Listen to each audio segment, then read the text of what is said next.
যারা উপস্থিত হয়েছেন তাদের সকলকেই অভিনন্দন জানাচ্ছি। আমাদের সংগঠনের প্রতিষ্ঠাতা সভাপতি কমরেড দীনেশ মজুমদারের স্মারক বক্তৃতা, কমরেড দীনেশ দার প্রতি আমার গভীর শ্রদ্ধা জ্ঞাপন করছি। তার সম্পর্কে এখানে ধ্রুব উল্লেখ করেছে, কিছু কথা পাঞ্চালী বলেছে।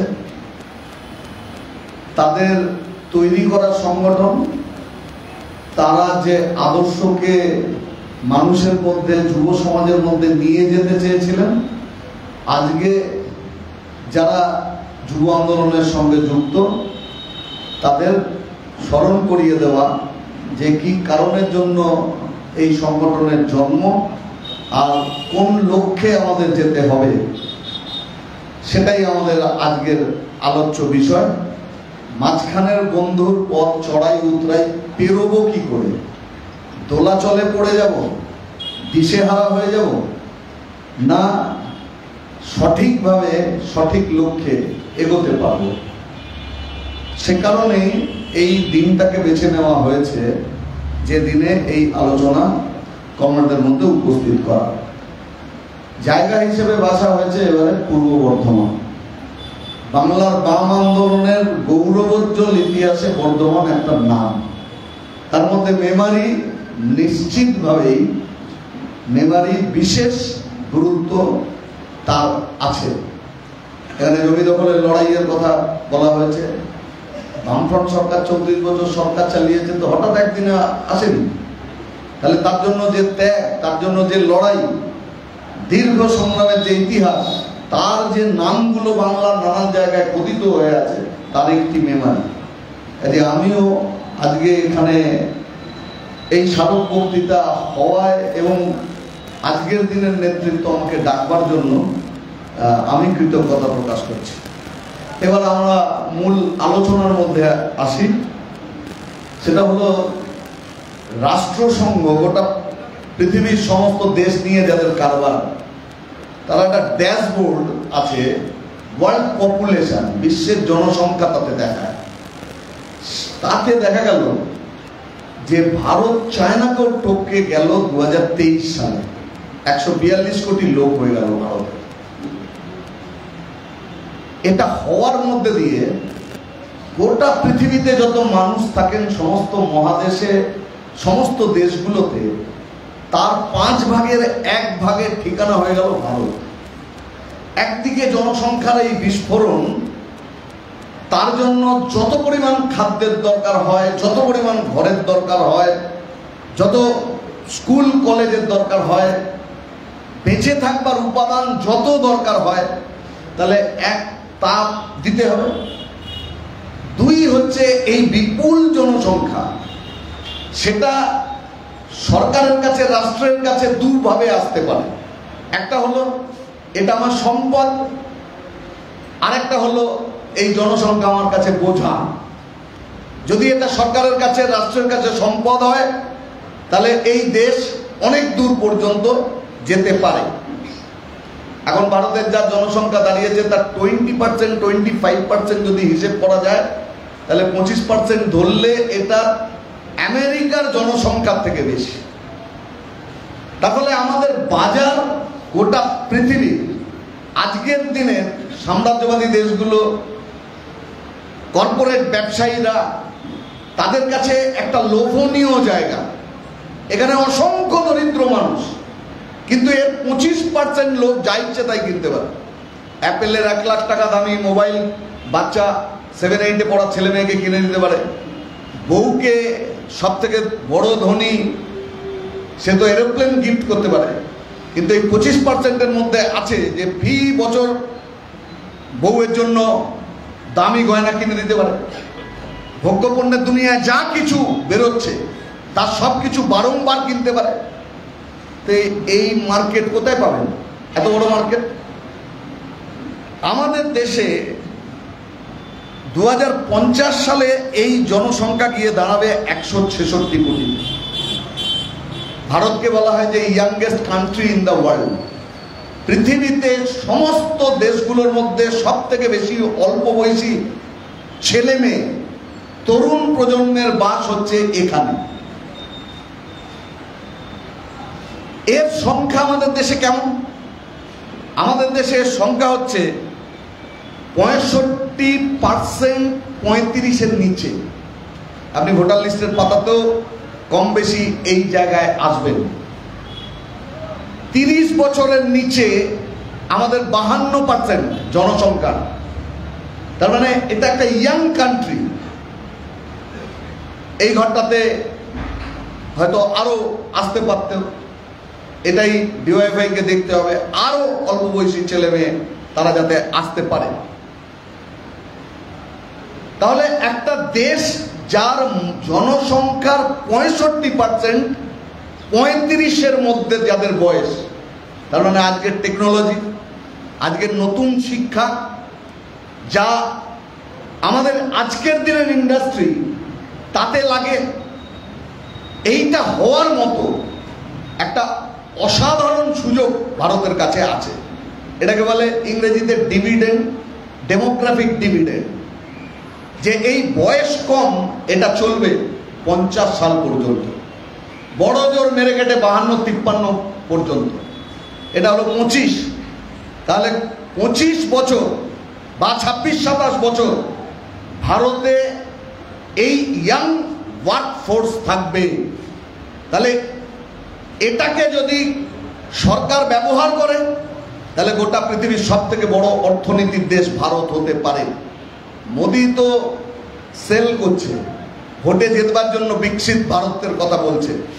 ও স্বচ্ছ ভারত বলেছিল, এখন আবার ভোকাল ফর লোকাল বলছে, ডিজিটাল ইন্ডিয়া বলেছিল, তারপরে মেক ইন ইন্ডিয়া, কে এখানে কিছুই নেই। তাহলে যে ডেমোগ্রাফিক ডিভিডেন্ড বা অল্প বয়সী ছেলে মেয়ের প্রাচুর্য থাকবার ফলে ভারত এই পৃথিবীতে যে সুযোগ গ্রহণ করতে পারত, ভারত সেই সুযোগ গ্রহণ করতে ব্যর্থ হচ্ছে। নরেন্দ্র মোদী, মমতা বন্দ্যোপাধ্যায় এদের গৃহীত অনুসৃত নীতি, যাকে বলে নয়া উদারবাদী নীতি, সেই কারণের জন্য ভারতে গড় বয়স সেটা এখন দাঁড়িয়েছে 29। তার মানে গোটা পৃথিবীতে ভারত সর্বকনিষ্ঠ দেশ, যে দেশের পপুলেশনের বয়স হচ্ছে মাত্র 29। অক্সফামের রিপোর্টে কি বলছে, রিয়ালিটি কি বলছে? 1% টপমোস্ট ধনী, সর্বোচ্চ ধনী 1% লোক, তার মাসে কত রোজগার? গোটা দেশের সমস্ত মানুষ, বড় ব্যবসায়ী, শিক্ষক, অধ্যাপক, আইটি সেক্টরের কাজ করা, অথবা রেলের হকার, রিক্সাওয়ালা, টোটো চালক, সব যুক্ত করে যে আয় হয় আমাদের দেশের, তার 26% আয় 1% মানুষের হাতে আছে। যত সম্পদ, এই যে বাড়িটায় মিটিং করছি, এই বাড়িটা কারো না কারো সম্পদ। তাহলে অসংখ্য মানুষের বাড়ি আছে, গাড়ি আছে, জায়গা জমি আছে, যা কিছু আছে, এই সব সম্পদ যদি যোগ করা যায়, গোটা দেশের মানুষের কাছে যত সম্পদ আছে তার 40% ধনী 1% মানুষের কাছে আছে। নরেন্দ্র মোদী 2014 সালে দেশের প্রধানমন্ত্রী হয়েছেন, তখন আমাদের দেশে বিলিয়নিয়ারের সংখ্যা ছিল 100 কোটি। 24 সালে বিলিয়নিয়ারের পরিমাণ হয়েছে 200 কোটি, ডাবল করে দিয়েছে। কিন্তু আমাদের ছেলে মেয়েদের কাছে কোনো কাজ নেই। তরুণ প্রজন্মের ছেলেমেয়েরা গ্র্যাজুয়েশন করবার পরে, আমাদের ছোটবেলায় আমরা দেখতাম যে সবাই কম্পিটিটিভ পরীক্ষা দিত, যে কোনো বাড়িতে গেলে দেখতাম যে এই ধরনের কম্পিটিটিভ পরীক্ষার বই, স্টেশনে যে বইয়ের দোকানগুলো হতো সেই দোকানগুলোতে এইসব বই কিনতে পাওয়া যেত। এখন এটা ব্যতিক্রমী। যদি 100 জনের বাড়িতে যাই, তাহলে মেরে কেটে 1 জনের কাছে আমি দেখতে পারি, তাও সম্ভাবনা কম যে কম্পিটিটিভ এক্সাম দিচ্ছে। তার কারণ কাজ নেই, রিক্রুটমেন্ট নেই। সরকার ঠিক করে ফেলেছে কোনো রিক্রুটমেন্ট হবে না, যা হবে অস্থায়ী কাজ হবে।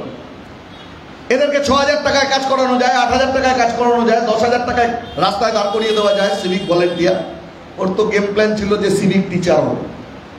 নানান কারণের জন্য তারপরে চাকরি বিক্রি করে, চাকরি বিক্রি করে কোর্ট আইন করতে করতে এমন একটা জায়গায় গেল, ও ইচ্ছে করলে কার থেকে টাকা নিয়েছে, এ তো গাছে পাতা পড়লে মমতাকে বলে পড়তে হয়। বৃষ্টি হবে কি হবে না বাংলায় প্রায় মমতাকে জিজ্ঞেস করতে হয়। থানার আইসি একটা অভিযোগ লিখবেন কি লিখবেন না, ঠিক হয় তৃণমূল কি বলছে, তার নেতারা কি বলছেন তার উপর। তাহলে গোটা পশ্চিমবাংলা জুড়ে এই এত পরিমাণ লোকের থেকে কয়েকশো কোটি টাকা কি হাজার কোটি টাকা তুমি তুললে, তোমার লোকেরা তুললো, আর তুমি কিছু জানো না, এটা বললে তো হবে না। তাহলে তুমি বলে দিতে পারলে না যারা এর মধ্যে যোগ্য প্রার্থী ছিল, যারা যোগ্যতায় শিক্ষক হয়েছিল, এদের পাপের জন্য, অন্যায়ের জন্য, দুর্নীতির জন্য, ভবিষ্যতে গোটা শিক্ষা ব্যবস্থাটাকে টিকিয়ে রাখবার জন্য কোর্টকে এই সিদ্ধান্ত নিতে হয়েছে। কঠিন সিদ্ধান্ত। এই সিদ্ধান্ত নেওয়ার সময় তাদের নিশ্চিত যন্ত্রণা হয়েছে, কিন্তু কিছু করার নেই। কিন্তু এর জন্য দায়ী কে? মমতা বন্দ্যোপাধ্যায়। আজকে এসএসসি যে নোটিফিকেশন করেছে কি মানে, তার সেই নোটিফিকেশনের অর্থ দাঁড়াবে হচ্ছে আবার এটাকে ম্যানিপুলেট করা হবে। তার মানে একটা দুর্নীতির পরে আরেকটা দুর্নীতি, তারপর আরেকটা দুর্নীতি, এটা চলতেই থাকবে। সেন্ট্রাল গভর্নমেন্টের দপ্তরগুলোতে নিয়োগ বন্ধ হয়ে গিয়েছে, স্টেট গভর্নমেন্টের এক হাল। তাহলে বাইরে যে কাজ, সেই কাজ হচ্ছে চরম অস্থায়ী একটা কাজের জায়গায় যাচ্ছে। আমাকে একজন চার দোকানের ভদ্রলোক, চার দোকান চালান, তিনি বললেন যে আছে কি বলুন তো বাংলায়? এখানে আছে হচ্ছে টোটো, ডিয়ার লটারি আর মোবাইলের কাজ। তা বললাম টোটো বুঝলাম, ডিয়ার লটারি বুঝলাম, মোবাইলের কাজটা কি একটু বলুন।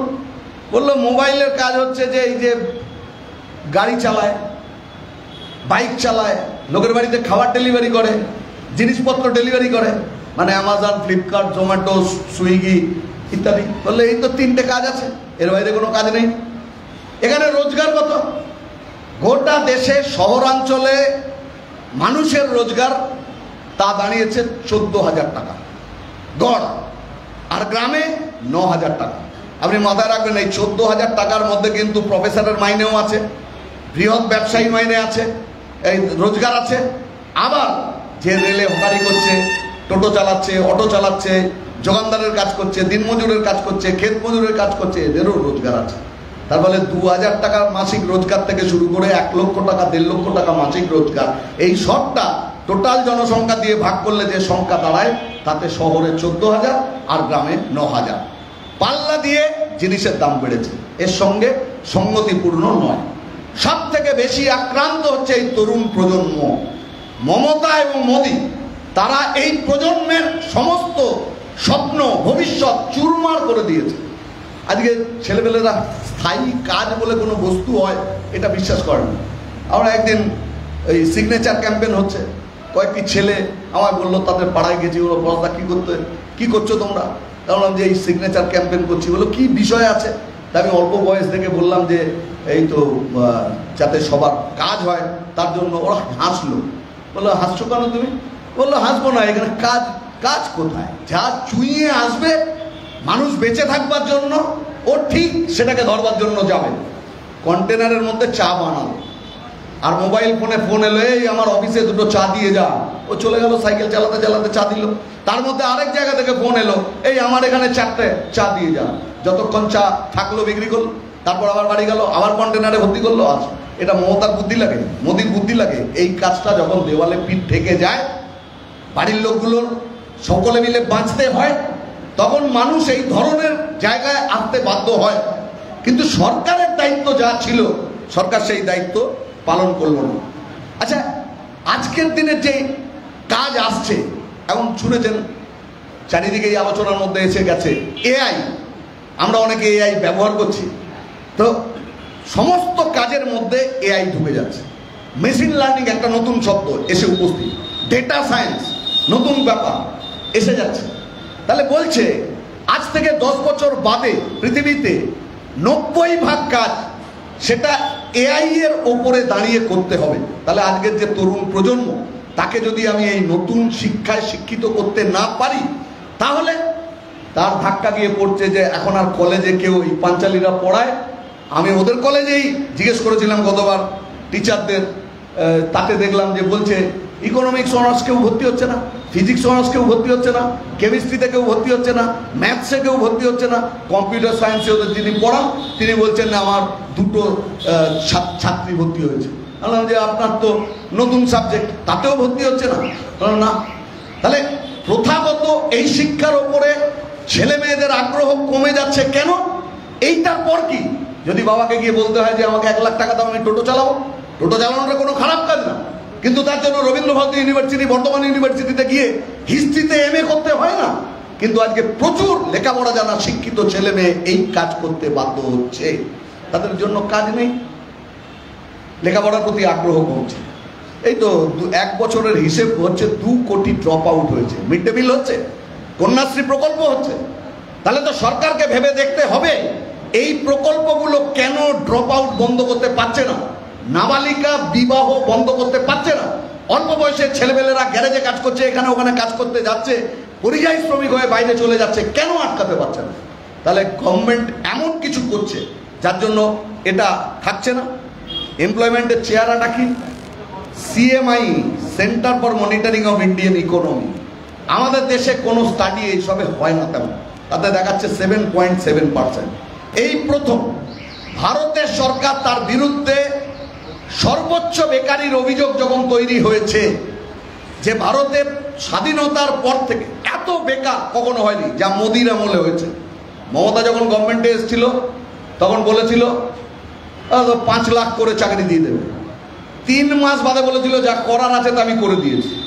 মোদি যখন গভর্নমেন্টে আসে তার আগে বলেছিল বছরে 2 কোটি কাজ দেবে, কৃষকের আয় দ্বিগুণ করবে, 15 লাখ টাকা দেবে, গ্রামের সঙ্গে শহরকে জুড়ে দেবে, জিনিসপত্রের দাম কমাবে। এরা দুজনেই দাবি করে যে এদের আগে যারা ছিলেন ভারতে যা কিছু কাজ হচ্ছে 14 সালের পরে হচ্ছে, আর মমতার দাবি হচ্ছে পশ্চিমবাংলায় এরকম কোনো মুখ্যমন্ত্রী আগে আসেননি ওনার মতো। হ্যাঁ, এটা ঠিক। এই দুজন ভারত এবং রাজ্য তাকে যেভাবে সর্বনাশের দিকে নিয়ে যাচ্ছেন এটা ঠিক। এর আগে এরকম ভূমিকা অন্য কোনো গভর্নমেন্ট, অন্য কোনো মানুষ তারা পালন করেনি। আপনাকে কয়েকটা স্ট্যাটিস্টিক্স যদি বলি, আপনি দেখবেন বেকারত্বের হার কি সাংঘাতিক। এই যে বললাম ইয়াং ইন্ডিয়া, ও বারে বারে বলে সব থেকে খারাপ এই অংশকে করে দিচ্ছে। এর মধ্যে যত কম বয়স তত বেকারই বেশি। দেখুন 15 থেকে 19 58% বেকার, 20 থেকে 24 43% বেকার, 25 থেকে 29 12%, মানে কমছে। 30 থেকে 34 1.85, তার মানে যত কম বয়স তত বেশি বেকারি। এবার আরেকটা চিত্র দেখবেন যে বেকারত্বের হার শিক্ষার সঙ্গে যদি এটাকে যোগ দেন তাতে দেখা যাবে ক্লাস 5 পর্যন্ত পড়েছে সেখানে 1%, 6 থেকে 9 পর্যন্ত পড়েছে 1.8%, 10 থেকে 12 অবধি পড়েছে 10.7%, গ্র্যাজুয়েট হয়েছে তার থেকেও বেশি পড়াশোনা করেছে 17.4%। তাহলে কি দেখা গেল, যে যত বেশি পড়বে তত বেশি বেকার হবে। তাহলে আমরা ছোটবেলায় কি শিখতাম, যে লেখাপড়া করে যে গাড়ি ঘোড়া চড়ে সে, এখন তো তার ঠিক উল্টোটা হলো। এইটা হচ্ছে Modi and Mamata and company, তারা পশ্চিমবাংলা সহ গোটা দেশের যুবদের কাছে রেখেছে। আমরা অনেকে জানি না নিট মানে সহজ কথায় কি আছে, ডাক্তারি পরীক্ষা। নিট NEET, এটা কি মানে? Not in education, employment and training. গোটা পৃথিবী জুড়ে এটা স্টাডি হয়, গোটা পৃথিবীতেই আছে। অল্প বয়সী ছেলেমেয়েরা পড়াশুনোর মধ্যে নেই, কোনো ট্রেনিং নিতেও যাচ্ছে না, কোনো কাজও পায়নি, ভ্যাগাবন্ড ঘুরে বেড়ানো। এই পরিমাণ ভারতে কত? ভারতে এই পরিমাণ হচ্ছে 29%, 29%, যাদের কাছে কিচ্ছু নেই। তাহলে এরা তো একটা উন্নত জীবন চায়, বাইকে চড়তে চায়, নানান জায়গায় ঘুরে বেড়াতে চায়, যা কিছু নতুন বেরোচ্ছে তাকে গ্রহণ করতে চায়, কিন্তু ওর তো রোজগার নেই, ও তো লেখাপড়াই করতে পারে, ওর কাজের কোনো সুযোগ নেই। তাহলে এইটা উর্বর জমি মমতার জন্য, RSS এর জন্য, বিজেপির জন্য, তারা এটাকে ব্যবহার করছে।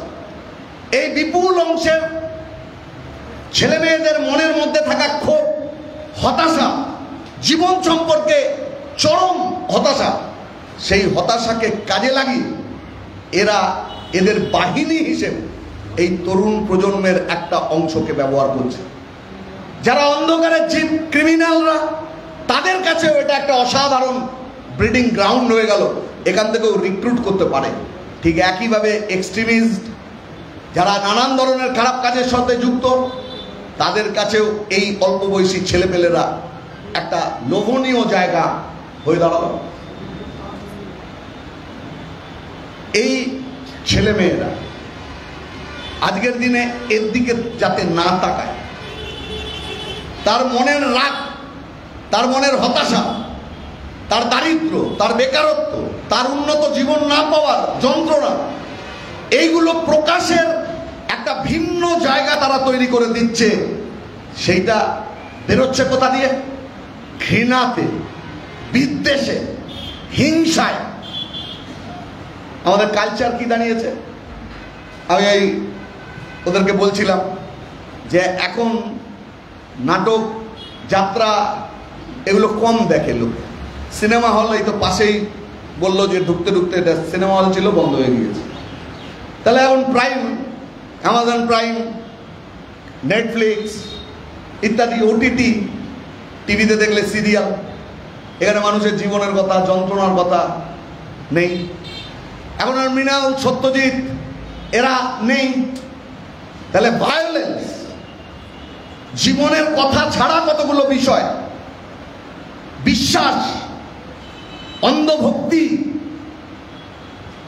আমরা ছোট যখন ছিলাম, আমাদের ছোট বয়সে আমাদের বন্ধু বান্ধবদের খেলার মাঠ টানতো, ফাংশন টানতো, গান বাজনার জন্য সারা রাত জাগতাম, খেলার জন্য কত দূর দূর চলে যেতাম, দল বেঁধে থাকার মধ্যে আনন্দ পেতাম।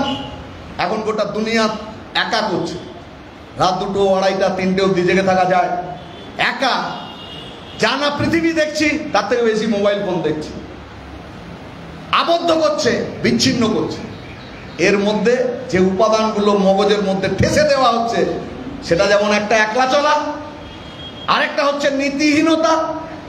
যে কোনোভাবে হোক আমি একটা জায়গায় পৌঁছবো, তার জন্য কোনো নীতি থাকবে না। আর এই যে 12, 13, 14 বছর প্রায় মমতা বন্দ্যোপাধ্যায়কে দেখছে, দুর্নীতিকে প্রাতিষ্ঠানিক চেহারা দেওয়ার শুধু নয়, গোটা সমাজে দুর্নীতি যে একটা সাধারণ ব্যাপার, স্বাভাবিক ব্যাপার, জল ভাত খাওয়ার মতো, এটাকে প্রতিষ্ঠিত করেছে। সাংঘাতিক দিক। একইভাবে মোদির গভর্নমেন্ট আজকে 10 বছর ধরে মানুষের গভীরে, সমাজের গভীরে বিদ্বেষ, ঘৃণা, যেখানে একজন মানুষ অন্য কোনো ধর্মের মানুষের সঙ্গে থাকতেই পারছে না, একটা উঁচু জাতের মানুষ নিচু জাতের মানুষের সঙ্গে থাকতেই পারছে না। তাহলে মানসিক দিক থেকে এই যে বিরোধ, ফারাক, এটাকে এরা বাড়িয়ে গেছে। দুজনেই বাংলার রাজনীতিতে তাকে ব্যবহার করছে। সিএসডিএস এর একটা সমীক্ষা ছিল যে মোদী গভর্নমেন্ট তৈরি হওয়ার আগে থেকে ধর্ম প্রবণতাকে জাগানো হয়েছে অত্যন্ত পরিকল্পিতভাবে। এখনো তাই, যতদিন যাচ্ছে এটা বাড়ছে। নানান ধরনের ধর্মীয় পালা, পার্বণ, উৎসব, অনুষ্ঠান। 80 সালে বিজেপির জন্ম হয়েছে, তৃণমূলের জন্ম হয়েছে 99 সালে। তো হিন্দু ধর্ম হোক আর ইসলাম ধর্ম হোক, জন্ম কি তারপরে হয়েছে? মন্দির মসজিদ সব কি তারপরে হয়েছে? এরা ধর্মকে ব্যবহার করবার জায়গায় যাচ্ছে। কোন ধার্মিক মানুষ অন্যের সম্পর্কে বিদ্বেষ, ঘৃণার কথা বলেন না। পৃথিবীতে এমন কোনো ধর্ম নেই যে ধর্ম শান্তির কথা বলেনি, সম্প্রীতির কথা বলেনি। কোন ধর্মের মধ্যে ব্যক্তি হত্যা, নাশকতা অনুমিত নয়। তাহলে এরা কারা? পৃথিবী জুড়ে এইসব ঘটনা ঘটছে কেন? এই ঘটনাগুলো ঘটবার পেছনে কারণ হলো কিছু মানুষ, রাজনীতির লোক, তারা ধর্মকে ব্যবহার করছে। এই যে ধরুন, পেহেলগামের ঘটনার পর বিহারের ভোট আছে, অক্ষয় কুমারের স্টাইলে নরেন্দ্র মোদী আর্মির বেশে AK-47 বা অত্যাধুনিক কোনো অস্ত্র নিয়ে দাঁড়িয়ে আছেন। এই ছবি দেখছেন? আচ্ছা, উনি কি কমান্ডার ছিলেন, কর্নেল ছিলেন, লেফটেন্যান্ট ছিলেন, কি ছিলেন? তাহলে উনি এই কাজটা করছেন কেন? তাহলে এই কাজটা করবার পেছনে নিশ্চিত ওনার কিছু সমর্থন অর্জন করবার জায়গা দরকার। এটাই হচ্ছে যে দেশের সেনাবাহিনী, তার যে সাফল্য, তার সাথে জাতীয়তাবাদ, তার সঙ্গে বিজেপি, আরএসএস, তার সাথে নরেন্দ্র মোদী, এইটাকে এক পার করে দেবো। আমরা বলি দেশ আর সরকার এক না। আজকে বিজেপির সরকার আছে, গতকাল ইউপিএ সরকার ছিল। এখানে আজকে মমতার সরকার আছে, গতকাল বামফ্রন্টের সরকার ছিল। আগামীকাল মমতার সরকার থাকবে না, আগামীকাল মোদীর সরকার থাকবে না। সরকার চেঞ্জ হবে, দেশ এক থাকবে। প্রধানমন্ত্রী অনেক লোক হয়েছে, আজকে ঘটনাচক্রে মোদী। মুখ্যমন্ত্রী অনেকে হয়েছে, ঘটনাচক্রে মমতা। তাহলে রাজ্য আর মমতা এক না। আমার রাজ্যকে ভালোবাসতে গেলে মমতাকে ভালোবাসতে হবে, মমতার পায়ে পড়তে হবে না। মোদীকে বন্দনা করতে হবে, মোদীকে মাথায় তুলে রাখতে হবে না। দুটো এক নয়, কিন্তু এরা দুটোকে এক করবার চেষ্টা করবার জন্য এই কাজ করছে। প্রধানমন্ত্রী 10 বছর গভর্নমেন্ট চালিয়েছে, যা যা বলেছিলেন, বড় বড় সাইনিং ইন্ডিয়া থেকে শুরু করে ডিজিটাল ইন্ডিয়া, আরো যা স্কিল ইন্ডিয়া, অমুক তমুক, 5.6% ছেলে মেয়ে ভোকেশনাল ট্রেনিং এ যায়, কোথাও কোনো কাজ নেই। এগুলো কথা তো বলবে না। আজকে ঝাড়খণ্ডের ভোটের সময় গিয়ে বললো যে ভোট দেবেন, যদি জোটকে ভোট দেন তাহলে আপনার মেয়েকে ওরা বিয়ে করে ফেলবে, মানে লাভ জিহাদ হয়ে যাবে। আরেক জায়গায় বললো যে এরা জমি নিয়ে নেবে, জমি জিহাদ।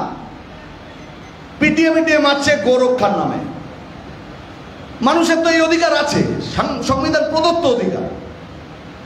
ফুড হ্যাবিট, এটা বৈচিত্র্যপূর্ণ দেশ। 4,500 জাতি উপজাতি ভারতে আছে। 8টা ধর্মের মধ্যে 6টা ধর্মের জন্ম এখানে। 1300 রকমের ভাষাতে মানুষ কথা বলে। আপনি একটা ধর্মকে যদি ভাবেন, সেই ধর্মের মধ্যে 1000 রকমের ফারাক আছে। ধরুন হিন্দু ধর্ম, সব থেকে বেশি মানুষ ভারতের তারা। এখানে বাঙালি হিন্দু পরিবারে জন্ম মৃত্যু বিবাহ যা রিচুয়াল হয় ধর্মীয় রীতি অনুযায়ী, তামিলনাড়ুতে গেলে ব্রাহ্মণ পরিবারে সেই রীতি পাবেন না। এখানে সব থেকে বড় দেবতা হচ্ছে, একেবারে আপামর জনসাধারণ নেমে পড়েন দুর্গা পুজো। আপনি যদি মহারাষ্ট্রে যান, গিয়ে যদি বলেন যে আরে গণেশ না, গণেশের মা, তাকে পুজো করো, মহারাষ্ট্রের মানুষ কি দুর্গাকে মূল অধিষ্ঠাত্রী দেবতা হিসাবে মানবেন না। আপনি যদি পুরীতে গিয়ে বলেন না জগন্নাথ মা, কালী, যদি অন্ধ্রে গিয়ে বলেন তিরুপতির বদলে শক্তিদায়িনী কালী, তাকে তোমরা পুজো করো, হবে না। তাহলে দেব দেবতা রীতি সবকিছু ফারাক আছে। বাংলায় আধ্যাত্মিক জ্ঞান কম ছিল, অসংখ্য ছোটবেলা থেকে শুনে এসেছি। এখানে হিন্দু মাঙ্গলিক চিহ্ন হচ্ছে লাল গাঢ় সিঁদুর। আপনি এখন খেয়াল করে দেখুন, এই প্রত্যেকটা জায়গার পরিবর্তন ঘটছে। তাহলে গোটা দেশে ধর্মনিরপেক্ষতা মানে কেবলমাত্র হিন্দু মুসলমানের ব্যাপার না। ধর্মনিরপেক্ষতা মানে হচ্ছে এত বৈচিত্র্যতাকে এক জায়গায় রাখতে হবে। তার ফলে ভারতের স্বাধীনতা সংগ্রামী যারা দেশকে স্বাধীন করেছেন, তারা বহু চিন্তার মধ্যে দিয়ে দেশকে কি করে ঐক্যবদ্ধ অখণ্ডতা রক্ষা করা যায়, তার ভাবনা চিন্তা থেকে ধর্মনিরপেক্ষতার আদর্শকে গ্রহণ করেছেন। এরা সেই ধর্মনিরপেক্ষতাকে ভাঙছে। ভাঙার জন্য বলেছে ছদ্ম ধর্মনিরপেক্ষতা।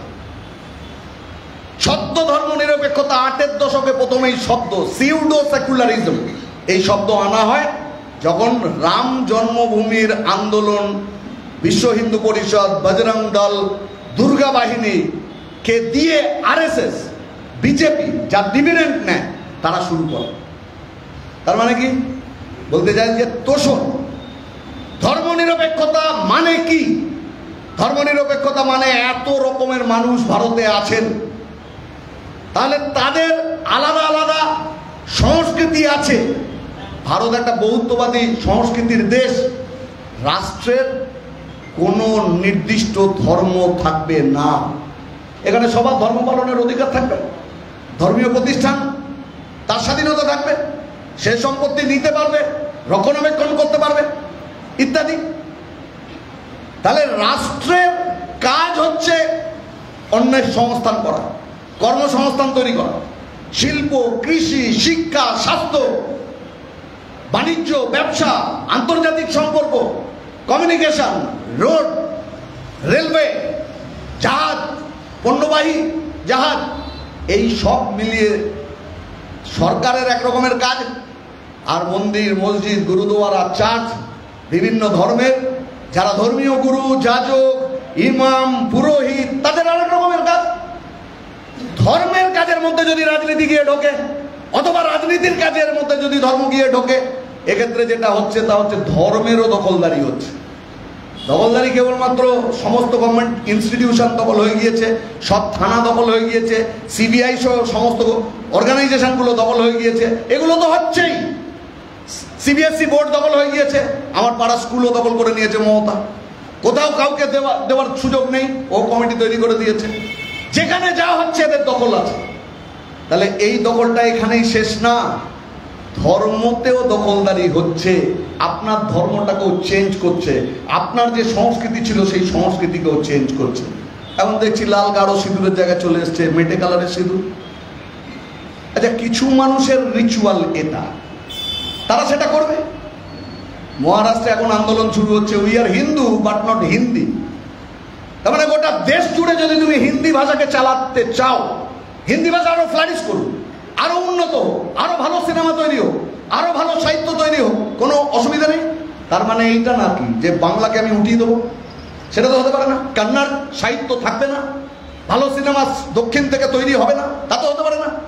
তাহলে সবকটি সংস্কৃতির বৈচিত্র্য আপন গতিতে সেটা বিকশিত হোক, আর রাষ্ট্রের কাজ হচ্ছে সবাইকে নিয়ে মেলবন্ধন ঘটানো। কিন্তু আমি যদি একটা ধর্মের হই, তার মধ্যে আবার আছে উঁচু নিচু, তার কাস্টিজম। 65টা আদিবাসী সংরক্ষিত আসনে ভোট হয়েছে 24-এর ভোটের পরে, বিজেপি 62টাতে হেরেছে। এখানে আক্রান্ত যেমন সংখ্যালঘু মুসলমান, খ্রিস্টান, একইভাবে আক্রান্ত হচ্ছে দলিত, আদিবাসী, একইভাবে আক্রান্ত হচ্ছে মহিলারা। আপনি দেখুন উন্নাও, হাথরস, কিংবা ওই কুস্তিগিরের মেয়েরা, প্রত্যেকটি ঘটনা তার সাথে এরা যুক্ত। তাহলে দেশে গত 10 বছর, পশ্চিমবাংলার রাজনীতিতেও গত 10 বছর রাজনীতির বিন্যাসের ভিত্তিভূমি তৈরি করা হয়েছে ধর্ম। এর মধ্যেও ব্রাহ্মণ্যবাদী হিন্দু রাষ্ট্রের ভাবনা থেকে পরিচালিত আরএসএস, বিজেপি নির্মমভাবে এই বহুত্ববাদী সংস্কৃতির ওপর আঘাত হানছে। এর পরের ধাপ কনস্টিটিউশন, তার ধর্মনিরপেক্ষতার ভাবনা, গণতান্ত্রিক পরিসর, যুক্তরাষ্ট্রীয় কাঠামো। এই যে রাজ্যগুলো তৈরি হয়েছে, প্রধানত সমভাষা, সমসংস্কৃতিকে ঘিরে রাজ্যগুলো তৈরি হয়েছে। তার ফলে বাংলা, উড়িষ্যা, বিহার, পরবর্তীকালে ঝাড়খণ্ড হলো, কিংবা তামিলনাড়ু, কিংবা কেরালা, প্রত্যেকটা জায়গায় দেখবেন ভাষা এবং সমসংস্কৃতিকে কেন্দ্র করে গড়ে ওঠা। আপনি যদি এটাকে ভেঙে দেন, এইটা ভেঙে দেওয়ার অর্থ হচ্ছে গোটা দেশের ঐক্য, সংহতি, অখণ্ডতা সেটাকে প্রশ্নের সামনে দাঁড় করিয়ে দেবেন। তাহলে এদের একটা লক্ষ্য আছে, সেই লক্ষ্যে তারা হাঁটছে। আর একটা লক্ষ্য হচ্ছে আদানি, আম্বানি, কর্পোরেট, তাদের স্বার্থ রক্ষা করা। মমতাও এখানে এই রেজিমই চালাচ্ছে। আদ্যন্ত একটা করাপ্ট গভর্নমেন্ট এখানে চলছে, আর চলছে কড়া নজরদারি শাসন। আপনি একটু এদিক ওদিক হলেই পুলিশ অথবা সিবিআই অথবা সেন্ট্রাল ফোর্স, বাগা বাগা সব আইন, সেইগুলোকে দিয়ে আপনাকে দেশদ্রোহী বানিয়ে দেবে। তাহলে দেশদ্রোহীর তকমা লাগবার পরে যদি আপনাকে অ্যারেস্ট করে, তাহলে বিনা বিচারে বছরের পর বছর জেলে আটকে রাখতে পারে। এই পরিস্থিতিতে পেহেলগামের ঘটনা, বামপন্থীদের বিরুদ্ধে অদ্ভুত কুৎসা চলছে। আচ্ছা, পেহেলগামে ঘটনা ঘটিয়েছে জঙ্গিরা, 26 জন মানুষ নিহত হয়েছে। এর পেছনে এই জঙ্গিদের মদদ দেওয়ার ক্ষেত্রে পাকিস্তানের ভূমিকা আছে। ভারত সরকারের কাছে বামপন্থী সব রাজনৈতিক দল তারা কি বলেছে? তারা বলেছে আমরা তোমার পাশে আছি। এই যে নিকৃষ্ট বর্বরচিত ঘটনা জঙ্গিরা ঘটিয়েছে, তাদেরকে খুঁজে বার করতে হবে। কারা তাদেরকে সাহায্য করলো, বর্ডারের ওপারে, বর্ডারের এপারে, তাদেরকে খুঁজে বার করতে হবে। কড়া পদক্ষেপ তোমায় নিতে হবে। কাশ্মীর অথবা গোটা দেশের সমস্ত পলিটিক্যাল পার্টি, বামপন্থী পার্টি, এগুলো বললো, লিখিত বিবৃতি দিল। তাহলে নরেন্দ্র মোদী সব থেকে বড় কাজ তিনি সুবিধা হয়ে গেল তার, যে পলিটিক্যাল ঐক্য সার্বিকভাবে গোটা দেশে সন্ত্রাসবাদ মোকাবিলাতে সরকারের পাশে থাকলো, যা সরকারকে জোর দেয়। দ্বিতীয়, 14 দিন বাদে অপারেশন সিঁদুর হচ্ছে। এই 14 দিন ভারতে কি চলেছে? 14 দিন ভারতে চলেছে আরএসএস বিজেপির প্রোপাগান্ডা মডেলে, মেশিনারিতে, মিডিয়া, মেন স্ট্রিম মিডিয়া এবং সোশ্যাল মিডিয়া, আপনার হোয়াটসঅ্যাপে আসা মেসেজ, ফেসবুকের নানান কিছু, ইউটিউবের ভিডিও, সমস্ত দিক থেকে একটানা প্রচার চলেছে ধর্ম পুচকার মারা। এটা বলেছে কেন? তাহলে পাড়াতেও হিন্দু আর মুসলমান ভাগ হয়ে যায়। আমাকে একজন, সেও এক সময় যুব করত, অটো চালায়, বিধাননগর থেকে সেক্টর 5। তা আমি ওকে জিজ্ঞেস করলাম, কি রে, লোকজন উঠছে, প্যাসেঞ্জাররা কি বলছে? বলে খুব খারাপ। আমি কিরকম? বললো পেছনের 3টে সিট, 2টো সিটে লোক বসে আছে। অটো ড্রাইভাররা সাধারণত প্রথমে পেছনে খালি থাকলে সামনে লোক বসায় না, তা আগে পেছনটা ভরুক। ওই ছেলেটা বসেছে, বললো কারেন্ট খাওয়ার মতো লাফ দিয়ে উঠে এসে আবার আমার পাশে বসে। তখন ও জিজ্ঞেস করছে, কি হলো, তোমার পেছনে জায়গা আছে, তুমি পেছনে যাও। তখন ও বলছে যে না, ওর কানের কাছে মুখ নিয়ে এসে বলছে যে মুসলিম। তার মানে বিদ্বেষটা কোথায় গেছে? ও খুব স্পষ্ট বক্তা। তো বললো যে দাদা, আমি তো লেখাপড়া জানি না, আমি অটো চালিয়ে খাই, আপনি তো অনেক টাকা রোজগার করেন, যেখানে যাচ্ছেন সেক্টর 5-এ বড় চাকরি করেন, অনেক লেখাপড়া করেছেন, আপনার মনের ভেতরটা তো নোংরা। একদম স্ট্রেট বললো। অন্য দুজন তখন ওকে সমর্থন করলো, যেটা ঠিক না। তাহলে এই কাজটা কে করছে? আরএসএস বিজেপি করে যাচ্ছে। মমতা বন্দ্যোপাধ্যায় সাইলেন্ট। তার আগে ওয়াকআপ নিয়ে ওর ওখানে প্রতিবাদ করার দরকার ছিল, ওর যা এমপি আছে করেনি। এখানে এসে তৃণমূলের পেছনে দাঁড়িয়ে গিয়েছে যে যাও বড় বড় মিছিল করো। তার কদিন আগে বড় বড় মিছিল রামনবমীর নামে হয়েছে। তো দুর্গাপুজো হলে কি এরকমভাবে আমরা যেমন ব্রিগেডে প্রচার করে লোক নিয়ে যাই, এ তো রামনবমীর তো তেমনভাবে করা হয়েছে। তাহলে ধর্মীয় অনুষ্ঠানে এরকম রাজনৈতিক উদ্যোগ, এটা কেন? মানুষ যে ধর্ম পালন করেন ছোটবেলা থেকে যা দেখে আসছি, সেইখানে তো পলিটিক্যাল উদ্যোগ নেই। আমার মাকে তো কেউ এসে রাজনৈতিকভাবে উদ্বুদ্ধ করেননি ধর্ম পালন করবার জন্য। তাহলে কেন? তার মানে এখানে কিছু শয়তানের অনুপ্রবেশ ঘটেছে, যারা ধর্মকে ব্যবহার করবার জায়গায় যাচ্ছে। এই করতে গিয়ে মুর্শিদাবাদে এরকম একটা ঘটনা ঘটল। মুর্শিদাবাদের ঘটনা গোটা রাজ্য জুড়ে যদি এটা ফেরি করা যায়, সেল করা যায়, তাহলে হিন্দু মুসলমান ভাগ হলে 26-এর প্রজেক্টে একটা গুরুত্বপূর্ণ ভূমিকা হবে। এখন বেরোলো কি, যে পুলিশ দাঁড়িয়েছিল 4 ঘন্টা। যদি পুলিশ ভূমিকা নিত তাহলে এটা হতো না।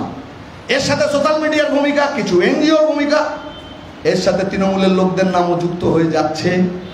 তাহলে কি দাঁড়াবো? জ্যোতি বোস বলতেন যে সরকার চাইলে দাঙ্গা হয়, সরকার না চাইলে দাঙ্গা হয় না। তাহলে গোটা দেশে আজকে টুকরো টুকরো টুকরো টুকরো দাঙ্গা হচ্ছে, সংঘাত তৈরি হচ্ছে। মোদী গভর্নমেন্ট চাইছেন বলে হচ্ছে। যদি মোদী গভর্নমেন্টের জায়গায় অন্য কোনো প্রোগ্রেসিভ গভর্নমেন্ট থাকতো তাহলে এটা হতো না।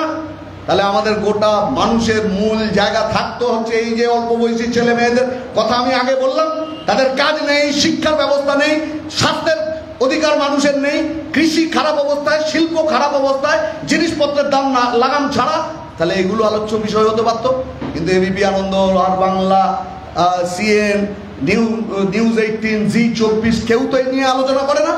সবার আলোচনার বিষয়বস্তু হয়ে দাঁড়ালো এটা। তাহলে 14টা দিন মানুষকে বিভাজিত করবার জন্য পেহেলগামকে ব্যবহার করা হলো। পাকিস্তান জঙ্গি, কাশ্মীরের লোক প্রায় এদের প্রচারে মানুষের দ্বিধাগ্রস্ত অবস্থানের মধ্যে এসে দাঁড়ালেন। কিন্তু ঘটনাটা কি হলো? কাশ্মীরে যেদিন ঘটনাটা ঘটে 26 জন মানুষ মারা যান। এই 26 জন মানুষ কারা মারা যান? ইন্ডিয়া গভর্নমেন্ট অপারেশন সিন্দুর হওয়ার পরে যে প্রেস ব্রিফ করেন, তাতে একের পর এক ঘটনা বলেন। অদ্ভুত ব্যাপার কি জানেন?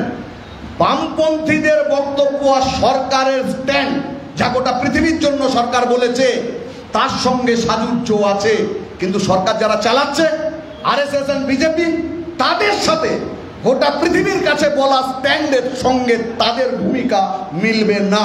আমি এখানে পরের পর বলে যাব, মিলবে না। অপারেশন সিন্দুর হওয়ার পরে 3 জনের প্যানেল গোটা পৃথিবীর কাছে পেশ করলেন ভারত সরকার। মাঝখানে বিক্রম মিস্ত্রি, একদিকে ভূমিকা সিং, আরেকদিকে সোফিয়া কুরেশি। তারা কি কাশ্মীরি পণ্ডিত, হিন্দু মুসলমান। গোটা পৃথিবী কি দেখলো? ভারত ইউনাইটেড। নরেন্দ্র মোদী লিখলেন তার টুইটারে, India is a secular state. আমি সেকুলার বললে, মীনাক্ষী সেকুলার বললে আমরা গালাগালি করবো। আর তুমি গোটা পৃথিবীর কাছে ইমেজ তৈরি করতে লিখলে India is a secular state. Sofiya Qureshi, তাকে দিয়ে বলানো হলো একটা প্রেস কনফারেন্সে India is a secular state. তার মানে গোটা পৃথিবী দেখলো, দেখো একজন মুসলমান কমেডা, তাকে দিয়ে প্রেস করাচ্ছে। তার মানে ইন্ডিয়া কত প্রোগ্রেসিভ। সে বলছে সেকুলার, তার মানে ইন্ডিয়াতে এটা আছে। তা আমরা তো এটাই বলছি। বামপন্থীরা কি বললো? বামপন্থীরা আপনার পাশে থেকেছে, সরকারের পাশে, জঙ্গিকে ধরতে বলেছে, পাকিস্তানের উপর প্রেশার তৈরি করতে বলেছে, যেভাবেই হোক তাকে কড়া শাস্তির মধ্যে ফেলতে হবে, গোটা বিশ্ব জুড়ে পাকিস্তানকে এক ঘরে করতে হবে। সব কথা ঠিক।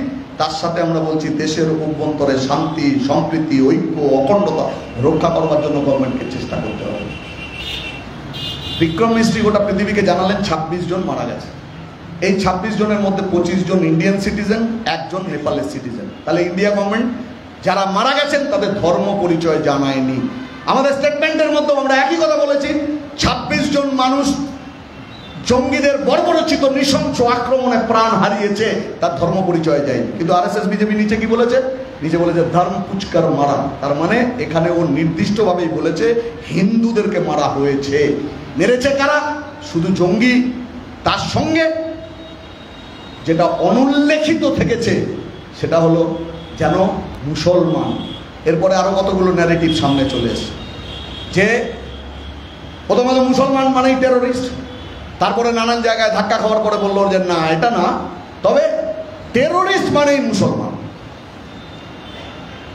সন্ত্রাসবাদের ধর্ম আছে। আমাদের একজন অ্যাঙ্কার বাংলার টেলিভিশন চ্যানেলের, তিনিও এই কথাটা বললেন, ভাইরাল হয়ে গেল। সন্ত্রাসবাদের ধর্ম আছে। আপনি একটু গুগলে সার্চ করে দেখুন। বিজেপির নেতা এই কদিন আগে এই যে বাইরে গেছে পৃথিবীর নানান দেশকে বোঝানোর জন্য, নীতিন গডকরি, তিনি ওখানে বাইরে গিয়ে বলেছেন যে টেরোরিজম হ্যাজ নো রিলিজিয়ান। বাইরে গিয়ে বলছে। আপনি যদি দেশের অভ্যন্তরের রাজনাথ সিং স্বরাষ্ট্রমন্ত্রী যখন ছিলেন তখন আপনি গুগলে সার্চ করলেই পাবেন, বিজেপির গভর্নমেন্ট স্বরাষ্ট্রমন্ত্রী রাজনাথ সিং বলছেন যে টেরোরিজম হ্যাজ নো রিলিজিয়ান। তার মানে ধর্মের সাথে সন্ত্রাসবাদের কোনো সম্পর্ক নেই। কিন্তু দেশের অভ্যন্তরে এই প্রচারটা হলো, তাহলে কি দাঁড়ালো? মুসলমান মানেই এই ধরনের। তাহলে এই ঠিক আছে, এই 4 জন লোক ঠিক আছে, কিন্তু as a whole Muslim community এরকম। তাহলে কি দাঁড়ায়? সমাজে যে সম্প্রীতির বন্ধন থাকে সেই বন্ধনটা নষ্ট হয়ে যায়। কিন্তু দেখুন গোটা পৃথিবীর কাছে প্রেস কনফারেন্সে কি বলা হলো? প্রথম বললাম বিক্রম মিস্ত্রি এটা বললো, দ্বিতীয় বললো কেন অ্যাটাক, তার ব্যাখ্যা দিতে গিয়ে বললো ওরা অ্যাটাক করলো ভারতে, তার কারণ কাশ্মীরে যাতে পর্যটক না যায়, পর্যটক না গেলে কাশ্মীরের অর্থনীতি ভেঙে পড়বে। পরিচয় জেনে কেন মারলো? ভারত সরকারের পক্ষ থেকে সেই প্রেস ব্রিফে বলা হলো যে জঙ্গিরা চেয়েছিল কাশ্মীর সহ গোটা দেশে সাম্প্রদায়িক দাঙ্গা লাগাতে, এটা চেয়েছিল ভারত সরকার। কাশ্মীরের জনগণ, ভারতের জনগণ জঙ্গিদের এই মনোবাঞ্ছা পূরণ হতে দেয়নি, বানচাল করে দিয়েছে। আচ্ছা আমরা কি এর বাইরে কিছু বলেছি? আমাদের বক্তব্য তো এটাই। তাহলে দেশের অভ্যন্তরে সন্ত্রাসবাদকে মোকাবিলা করতে গেলে সমস্ত মানুষকে এক কাট্টা থাকতে হবে। ধর্ম, জাতি, বর্ণ, লিঙ্গ নির্বিশেষে সবাইকে এক কাট্টা হয়ে খারাপ দিনে মোকাবিলা করতে হবে। আপনি দেখুন বিজেপি আরএসএস এর ধারণার বাইরে যারা কথা বলেছে, সে ধর্মে মুসলমান হোক, হিন্দু হোক, গভর্নমেন্ট অফিসার হোক, সেনার লোক হোক, যেই হোক, তাকে স্পেয়ার করেনি বিজেপি আরএসএস। তাদের অন্ধভক্তরা ছিঁড়ে কুড়ে শেষ করে দিয়েছে। এরা দেশপ্রেমিক, এরা হিন্দু ভক্ত। ধরুন 1 নম্বর নাম হচ্ছে হিমাংশী নারিওয়াল। ওর স্বামী, যে ছবিটা বিখ্যাত হয়েছে, মাঠের মধ্যে একটি অল্প বয়সী মেয়ে বসে আছে আর তার কোল ঘেঁষে তার স্বামীর মৃতদেহ পড়ে আছে। মাত্র 6 দিন আগে মেয়েটির বিয়ে হয়েছিল। কাশ্মীরি মহিলারা বলছে যে বেচারার হাত থেকে মেহেন্দির দাগটা মোছেনি, তার আগে স্বামীকে হারালো। ও জীবনে কখনো এই ট্রমা ভুলতে পারবে কিনা সন্দেহ আছে। 8 দিন বাদে ওর কাছে মিডিয়ার লোকেরা গেছে। গিয়ে জিজ্ঞেস করাতেও বলছে আমি আমার স্বামীর হত্যাকারীদের শাস্তি চাই। তার সাথে সাথে ও যুক্ত করে হচ্ছে যে দেশে যাতে সম্প্রীতি বজায় থাকে। বাস বিজেপি RSS অন্ধ ভক্তরা এই হিমাংশী নারওয়াল যার ছবি গোটা পৃথিবী জুড়ে বিখ্যাত হয়ে গেল পেহেলগাম অ্যাটাকের নিদর্শন হিসেবে, তার চরিত্র নিয়ে তাকে যাচ্ছে তাই ভাষায় আক্রমণ করতে থাকলো। একটু সমবেদনা নেই। কদিন আগে মেয়েটি তার স্বামীকে হারিয়েছে। এই হচ্ছে বিজেপি, এই হচ্ছে RSS। কিসের প্রেম, কাদের প্রতি তার দায়বদ্ধতা? দ্বিতীয় বিক্রম মিশ্রীকে দিয়ে প্রেস করানো হয়েছে। সবকটা যেমন ও বলেছে, ঠিক সেরকম ভাবে যুদ্ধবিরতির কথাও ও বলেছে। যুদ্ধবিরতি কে করল? আমরা করেছি। আমরা যুদ্ধের বিপক্ষে, কিন্তু আমাদের ক্ষমতা আছে কাশ্মীরের গভর্নমেন্ট চালাই না দেশের গভর্নমেন্ট চালাই? আমরা তো চালাই না। ট্রাম্প ধমকেছে আর 56 ইঞ্চি প্যান্ট ভিজিয়ে তারপরে যুদ্ধ বন্ধ করবার কথা বলেছে এদেরকে দিয়ে। ওরা বলে দিয়েছে। আর এটা তো গভর্নমেন্ট প্রোটোকল, সব রিটেন। কোনো একটা ওয়ার্ড সোফিয়া কুরেশি, ভূমিকা সিং কিংবা বিক্রম মিস্ত্রি নিজে লিখতে পারে না। মোদী শাহ বলেছে তাই লিখেছে, বলেছে। যুদ্ধবিরতি হয়ে যাওয়ার পরে এই বিক্রম মিস্ত্রি তাকে তো যাচ্ছে তাই গালাগালি করলই, কিন্তু ওর মেয়ে তার ছবি ভিডিও ডাউনলোড করে তাকে আক্রমণ করা শুরু করল। এখানে তো অন্য কোনো ধর্মের ব্যাপার নেই। তাহলে স্বধর্মের লোক যদি এদের পেজে না থাকে, এদের মতো যদি না বলে, তাহলে কোনো ছাড় নেই, ভয়ঙ্কর আক্রমণের মধ্যে পড়বে। সোফিয়া কুরেশিকে বলে দিল জঙ্গিদের বোন। দেশে এই যে ঘটনাগুলো ঘটছে, নেহা সিং রাঠোর, অনেকে ওর নাম জানেন, যারা জানেন না ইউটিউবে একটু খুঁজে নেবেন। কাবা গায়ে লোককবি, প্রচুর মামলা ওর নামে। শেষ ঘটনাটা হলো এইখানে যদি আমি বলি যে আপনারা ধরেন কলকাতায় আছেন, আপনার গ্রামে আপনার পাড়াতে একটা ঘনিষ্ঠ পরিবার, তাতে একটা দুর্ঘটনা ঘটেছে, খবর পেয়েছেন ফোনে। আর ওই দিনই সন্ধ্যাবেলা আপনার একজন বাড়িতে নেমন্তন্ন আছে। আপনি বাড়ি ফিরলেন, বাড়ি ফিরে কোথায় যাবেন? প্রথম যাবেন কি যেখানে নেমন্তন্ন আছে কবজি ডুবিয়ে খাবেন, না আগে যে বাড়িতে দুর্ঘটনা ঘটেছে সেখানে যাবেন? তারপরে যদি সময় থাকে বা ইচ্ছে করে হয়তো আপনি যাবেনও না। তাই তো, মনুষ্যত্ব থাকলে তাই হয়। নেহা সিং রাঠোর প্রধানমন্ত্রীকে প্রশ্ন করেছে, আপনি 140 কোটি দেশের প্রধানমন্ত্রী, যখন টেরোরিস্ট অ্যাটাক হয় তখন আপনি বাইরে ছিলেন। আপনি যখন ফিরলেন, ফেরবার পরে আপনি কাশ্মীরে না গিয়ে বিহারের ভোটে চলে গেলেন। বিহারের ভোট কি 26 জনের মৃত্যুর থেকেও আপনার কাছে এত বেশি গুরুত্বপূর্ণ? এই প্রশ্নের উত্তর আছে। বৈশরণ উপত্যকাতে কেন আর্মি ছিল না? এর দায় কে নেবে? এর দায় বামপন্থীদের গালাগালি করে হবে? সেকু মাকু বলে হবে? এর দায় কত গভর্নমেন্টকে নিতে হবে। এতদিন বলা হয়েছিল কাশ্মীর স্বাভাবিক হয়েছে, কেন হলো না? আচ্ছা, ট্রাম্প কেন আমাদের কাশ্মীর নিয়ে নাক গলাবে? ট্রাম্প বললো আমি এদেরকে ধমকালাম, ব্যবসার ভয় দেখালাম। ব্যবসার ভয় দেখানোর পরে দুটো দেশের নেতারা মেনে নিল। আচ্ছা, যদি হয় ট্রাম্প মিথ্যে কথা বলছে, ফালতু কথা বলছে। 8 ঘন্টা বাদে নরেন্দ্র মোদী বক্তৃতা করেছেন, ট্রাম্পের বক্তৃতা 12ই মে। তাহলে প্রধানমন্ত্রী তিনি ট্রাম্পের বিরোধিতা করতেন, আমেরিকার বিরুদ্ধে বলতেন। তার ফলে সঙ্গতভাবেই অতীতের ভারতের কথা এসছে। অতীতে ভারতে কোনোদিন কোনো গভর্নমেন্ট তৃতীয় কারো কাছে মাথা ঝোঁকায়নি। যুদ্ধবিরতিকে স্বাগত, কিন্তু এই প্রশ্ন তো উঠছে যে আপনি কি 4টে জঙ্গির নাম পেয়েছেন? বাপের নাম কি, ঠিকানা কি? পাকিস্তান আপনাকে হ্যান্ডওভার করেছে, তাদের কি শর্ত? এর উত্তর তো দিতে হবে। যুদ্ধোন্মাদনা কোন জায়গায় গেল? টেলিভিশনকে বিশ্বাস করবেন না, টেলিভিশন কোনখানে নিয়ে গেল। 8 তারিখের রাতে করাচি দখল হয়ে গেল, লাহোর দখল হয়ে গেল, ইসলামাবাদের পতন ঘটে গেল, পাক প্রেসিডেন্ট বাংকারে চলে গেল, মিলিটারি কমান্ডার তাকে পাওয়া যাচ্ছে না। এদিকে বালুচিস্তান স্বাধীনতার পথে, আফগানিস্তান থেকে তালিবানরা ঢুকে পড়ছে, গোটা পাকিস্তানের পতন। একজন বিখ্যাত ডাক্তার, গোটা বাংলার নাম জাদা মানুষ, তিনি লিখলেন যে আমার এত বছরের জীবনে ছোটবেলা থেকে দেখে এসেছি পাকিস্তান বেসড এই সমস্ত টেরোরিস্টরা কিভাবে ভারতের মধ্যে নাশকতামূলক কাজ করছে। আজকে যখন দেখছি করাচির পতন হচ্ছে, ইসলামাবাদ দখল হয়ে গিয়েছে, অমুক হয়ে গিয়েছে, তখন আমি শান্তি পেলাম। তারপরে এই লোকটাকে আমি কোনোদিন পছন্দ করতাম না, মানে নরেন্দ্র মোদী সম্পর্ক হয়েছে, কিন্তু আজকে বলছি ওই কিছু করে দেখালো। জয় হিন্দ দিলেন, পরের দিন সকালবেলা দেখলেন সবাই পাকিস্তানেই আছে। গোটা পৃথিবী জুড়ে ইন্ডিয়ান জার্নালিজম নিয়ে মস্করা হচ্ছে। তাহলে মানে বোঝা যায় সমস্ত টেলিভিশন চ্যানেল, সমস্ত খবরের কাগজ যদি একই ভুল নিউজ করে, মিথ্যে নিউজ করে, তার মানে একটা কোনো জায়গা থেকে এটা বার করা হয়েছে। তাহলে বুঝুন আমাদের এখানে যে কুণাল আর শুভেন্দু সুকান্ত এই যে করে যায়, যেমন গোটা দেশে 8 তারিখ একটা জায়গা থেকে এই গোটাটা অপারেট করা হয়েছে, আমাদের রাজ্যের রাজনীতিতেও মিডিয়াকে একটা জায়গা থেকে এই শুভেন্দু সুকান্ত আর কুণাল ববি এদের ঝগড়া দেখানোর কাজটা এক জায়গা থেকে ঠিক করা হয়। গোটা দেশের লোক দেখলেন, পরের দিন এই ভদ্রলোক যখন দেখলেন যে না এটা গণ্ডগোল, মিথ্যা, এক ভদ্রলোক এইটা একটা ভিডিও করে লিখেছেন যে টেলিভিশন দেখবেন না। এই প্রথিতযশা ডাক্তার এটাকে শেয়ার করলেন, করে লিখলেন আমি একমত, আই এগ্রিড, লিখলেন। পেন্ডুলামের মতো মানুষকে তুলিয়ে দিলেন। কাশ্মীর ভারত পাকিস্তানের সমস্যার একটা বড় ব্যাপার। আমরা মনে করি কাশ্মীর আমাদের অবিচ্ছেদ্য অঙ্গ, কারণ পাকিস্তান একটা অংশ দখল করে রেখেছে। কাশ্মীর দেশ যখন পার্টিশন হয় স্বাধীন ছিল।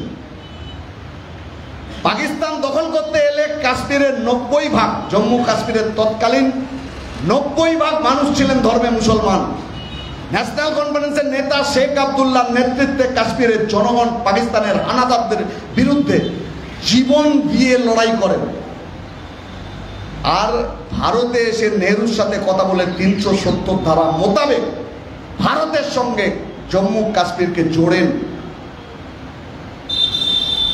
তারপরে ইন্ডিয়ান আর্মি ওখানে যায়। তারপরে আন্তর্জাতিক স্তরে আলোচনার মাধ্যমে এই লাইন অফ কন্ট্রোল তৈরি হয়। শেখ আবদুল্লাহ এই কারণের জন্য 2টো জায়গায় দূত পাঠিয়েছিলেন। 90% মুসলমান, নেতা মুসলমান, তার দূত গেছে পাকিস্তানে, দূত গেছে ভারতে। কোথায় যাবে সিদ্ধান্ত নিতে পারছে না। ওর কাছে অপশন হচ্ছে ও পাকিস্তানে যেতে পারে, ইন্ডিয়াতে যেতে পারে, স্বাধীন থাকতে পারে। পাকিস্তানে যে গেছিল সে ঘুরে এসে বললো যে দেখো পাকিস্তানের সাথে যদি যাই রাজা পরিবর্তন হতে পারে, হিন্দু রাজার জায়গায় মুসলমান রাজা আসতে পারে, কিন্তু কাশ্মীরিয়াত থাকবে না। জমির জন্য যে লড়াই করছি জমির অধিকার থাকবে না। এই আমরা যে জমির লড়াই আমাদের রাজ্যে হয়েছে, বর্ধমানে হয়েছে, এটা থাকবে না। বৌদ্ধবাদী সংস্কৃতি থাকবে না। তাহলে পাকিস্তান এক ধর্মের রাষ্ট্র হবে, এক সংস্কৃতির রাষ্ট্র হবে। কাশ্মীরের জন্য পাকিস্তান সেফ নয়। ভারত থেকে যে দূত গেছিল সে এসে বলল ভারত গণতান্ত্রিক দেশ হবে, ভারতের সব ধর্ম নিয়ে ধর্মনিরপেক্ষ দেশ, বহুত্ববাদী সংস্কৃতির দেশ হবে। ভারতের সাথে যদি আমরা যাই তাহলে আমার কাশ্মীরিয়াত বাঁচবে। ধর্মে মুসলমান 90% মুসলমান হওয়া সত্ত্বেও জম্মু কাশ্মীর ভারতের অবিচ্ছেদ্য অঙ্গ থাকলো। তাহলে আপনি কাশ্মীরকে কোন দৃষ্টিতে দেখবেন ভাবতে হবে। সেই কাশ্মীর নিয়ে ট্রাম্প বলছে এতদিনে সিমলা চুক্তি, পাকিস্তান বহুবার এটাকে ইন্টারন্যাশনাল এজেন্ডা করতে চেয়েছে, ভারত কখনো বলেনি বাইল্যাটারাল আলোচনা হবে তোমার সাথে আমার, কেউ ঢুকবে না। আজকে ট্রাম্প বলছে 1000 বছরের কাশ্মীরের সমস্যা আমি ভারত পাকিস্তানকে দিয়ে মিটিয়ে দেবো। কে ও বলবা? কেন আমরা বলতে পারছি না ওকে? কেন দেশ থেকে ভারতীয়দেরকে এখানে শিকল বেঁধে এনে নামিয়ে দিয়ে গেল? হার্ভার্ড ইউনিভার্সিটি, গোটা পৃথিবীর ছেলেমেয়েরা পড়ে, সব থেকে বেশি পড়ে ইন্ডিয়ান স্টুডেন্টরা। হার্ভার্ডে বিদেশি ছাত্র বন্ধ করে দেওয়ার ট্রাম্পের ঘোষণা। কেন? তার বিরোধিতা আমরা করতে পারবো না? আমাদের স্বাধীন বিদেশ নীতি ছিল। ছোটবেলায় দেখতাম আজকের দিনে সোভিয়েত ইউনিয়ন নেই, যে সমাজতন্ত্রের লক্ষ্যে আমরা লড়ছি ধাক্কা খেয়েছে, সেটা সাময়িক। পুঁজিবাদ যদি বারে বারে ধাক্কা খেতে পারে, সংকটে পড়তে পারে, এত দারিদ্র এত বেকারি যদি পুঁজিবাদ দিতে পারে, তাহলে সমাজতন্ত্র ধাক্কা খেতে পারে। 1000 বছর ধরে একটা জিনিস চলছে, আর একটা 74-75 বছর ধরে চলছে। কিন্তু এখনো তো চায়না আছে, কোরিয়া আছে, কিউবা আছে, এত কিছুর মধ্যেও তো সেখানে এই পরিমাণ দারিদ্র্যের কথা শোনা যায় না, এত ডিসক্রিপেন্সির কথা শোনা যায় না, এই পরিমাণ লোকের কাজ সরকার ছাঁটাই করে দিচ্ছে তা শোনা যায় না। তাহলে বিকল্প আছে, সেই বিকল্পের জন্য লড়াই আমরা করছি। কিন্তু আপনি ভাবুন, আমাদের দেশের অভ্যন্তরে, আমাদের দেশের স্বাধীনতা, গণতন্ত্র, আমাদের দেশের নির্দিষ্ট যে চরিত্র কাঠামো, সেগুলোকে একের পর এক টানা দুর্বল করবার জায়গায় এনে দাঁড় করানো হচ্ছে। আলী মাহমুদাবাদ অশোকা ইউনিভার্সিটির পল সায়েন্সের অধ্যাপক, তিনি ইন্ডিয়ান আর্মির প্রশংসা করলেন, পাকিস্তানের বিরোধিতা করলেন, তিনজনের প্রেস মিট করানোর সিদ্ধান্ত তার প্রশংসা করলেন। শুধু বললেন গোটা পৃথিবীর কাছে ভারত যেটা দেখাতে চাইছে সেটা ঠিক ভালো, কিন্তু আরএসএস, বিজেপি ইত্যাদি তারা দেশের অভ্যন্তরে যা করছে সেটা তার ঠিক বিপরীত। তাহলে আমরা সম্প্রীতির কথা তুমি যখন গোটা পৃথিবীর কাছে বলছো, তখন তোমারই র্যাঙ্ক অ্যান্ড ফাইল উল্টো কথা বলছে। আইএএস অফিসার কর্ণাটক বিজেপির নেতা বলে দিল যে পাকিস্তান থেকে এসছে। বিজয় শাহ ওদের মন্ত্রী, সে শফিয়া কুরেশি সম্পর্ক রকম বলল। নেহা সিং রাঠোর এটা বলবার পরে তাকে দেশদ্রোহিতার মামলা দিয়ে দিল।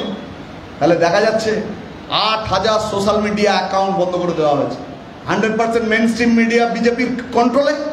আর এর বাইরে ফেসবুক, ইউটিউব, বিকল্প মিডিয়া, সেই মিডিয়া আপনাকে ভয়ের মধ্যে রাখছে, আপনি তার বিরোধিতা কোনো করতে পারবেন না।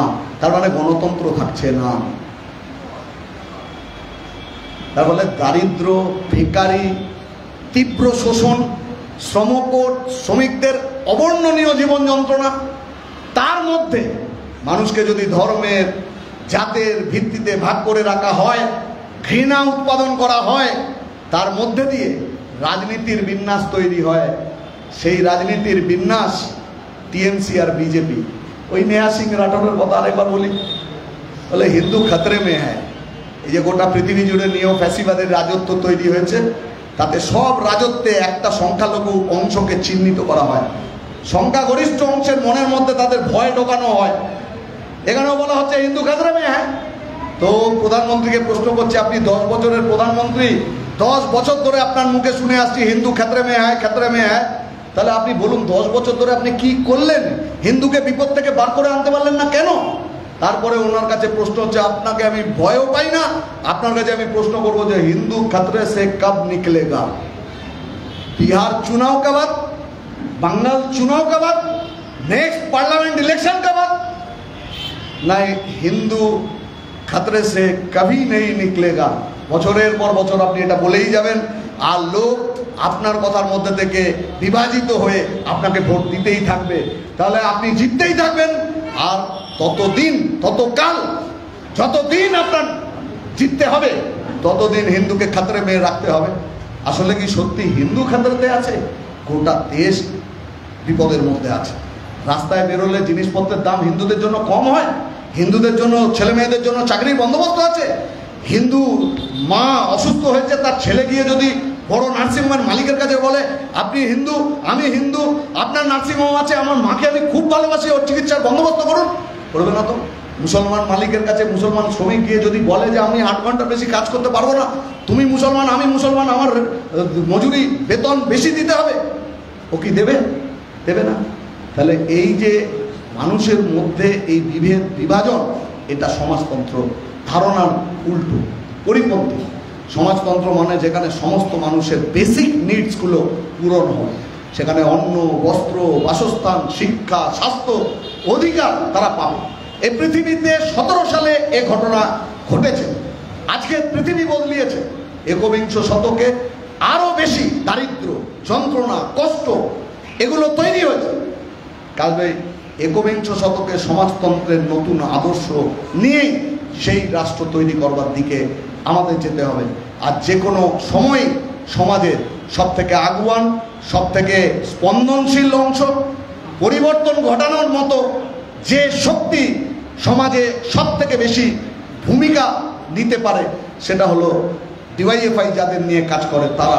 কাজে আমরা সেই অংশের মধ্যে আরও বেশি করে আমাদের কথা, যুক্তি, বিশ্বাস নয়, বিজ্ঞানের চেতনা, বস্তুবাদী ভাবনা, তার মধ্যে দিয়ে পৃথিবীকে দেখবার, ঘটনাকে দেখবার দৃষ্টিভঙ্গির পরিবর্তন ঘটানো, যে সব মানুষকে নিয়ে ইনক্লুসিভ, জাতি, ধর্ম, বর্ণ, লিঙ্গ নির্বিশেষে ভারতের ঐক্য, সংহতি, অখণ্ডতা সব মানুষকে নিয়ে তাকে রক্ষা করতে হবে।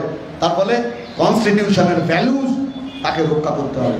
আর দীনেশ মজুমদাররা যে কথা পাঞ্চালি বলল, যে যুব জীবনের সব থেকে বড় কাজ, বড় প্রয়োজন, তা হচ্ছে কোয়ালিটি এডুকেশন, কোয়ালিটি এমপ্লয়মেন্ট। ডিওয়াইএফআইকে তার জন্য লড়াই করতে হবে। প্রতিটি যুবক তাকে জয় করবার জন্য তাদের সুচারু সাংগঠনিক পরিকল্পনা এবং উদ্যোগ, আমরা নিশ্চিত তারা এই কাজ করতে সক্ষম হবে। কমরেড দীনেশ দাস স্মৃতির প্রতি আরও একবার শ্রদ্ধা জানিয়ে আমার কথা শেষ করলাম। ইনকলাব জিন্দাবাদ।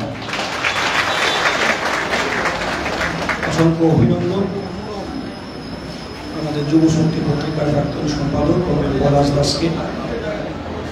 আজকে